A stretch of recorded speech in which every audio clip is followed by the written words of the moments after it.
Da amministratore soprattutto, ma anche da avvocato, la città di Belluno cosa ha diritto di avere da fuori dal coro?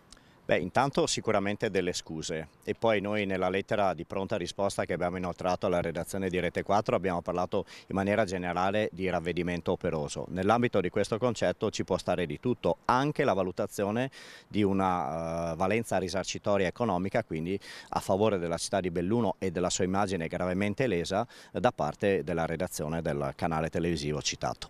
Rocca Pietre ebbe un indennizzo per una vicenda di una privata cittadina, potrebbe essere uguale per Belluno? Ma sono casi diversi, vanno analizzati in maniera concreta, per cui valuteremo noi anche con l'avvocatura civica i margini d'azione. Certo è che una risposta sul piano politico immediata c'è stata da parte nostra ed era assolutamente necessaria. E una risposta fuori dal coro c'è stata? Al momento ancora no, attendiamo naturalmente fiduciosi questo ravvedimento operoso, perché qui ad essere lesa è l'immagine di una città bellissima che certamente qualche piccolo problema lo ha, ma non è di sicuro una città da Far West.